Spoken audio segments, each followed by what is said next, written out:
បងប្អូនណាខ្លះដែលអត់ចាំរូបមន្តត្រីកោណមៀតដែលគណៈងាយហើយសំខាន់ដែលយើងប្រើប្រាស់ប្រចាំថ្ងៃណាអញ្ចឹងរូបមន្តមុនគេហ្នឹងគឺស៊ីនការ៉េអាល់ហ្វាបូកកូសការ៉េអាល់ហ្វាមានតម្លៃស្មើប៉ុន្មានណាអញ្ចឹងតម្លៃវាគឺស្មើ1ចាំហើយបងប្អូនត្រូវចាំតម្លៃស៊ីនការ៉េអាល់ហ្វាក៏ដោយស៊ីនការ៉េ x បូកកូសការ៉េ x ក៏ដោយតម្លៃវាគឺបូកគ្នាស្មើនឹង1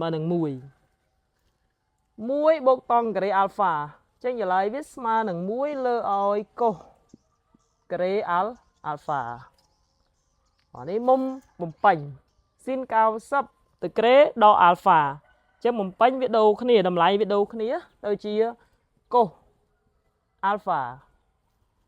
កូស90អាល់ហ្វាវាដូរគ្នាដែរវាទៅជាស៊ីនអាល់ហ្វាស៊ីន180ដកអាល់ហ្វាអានេះវានៅកាត់ត្រង់ទី2អញ្ចឹងតម្លៃស៊ីនវិជ្ជមាន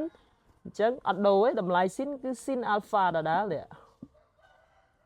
កូស180ដល់អាល់ហ្វាអញ្ចឹងវានៅកាត់ត្រង់ទី2អញ្ចឹងតម្លៃកូសអវិជ្ជមានវាផ្ទុយពីនេះទៅជាដកកូសអាល់ហ្វាតង់សងអាល់ហ្វាតង់សងស្មើជ្រុងឈុំលើជ្រុងជាប់អញ្ចឹងឈុំវាទៅជាស៊ីនអាល់ហ្វាលើកូសអាល់ហ្វានេះទាំងអស់នេះជារូបមន្តមូលដ្ឋានគ្រឹះរបស់ត្រីកោណមៀតសំខាន់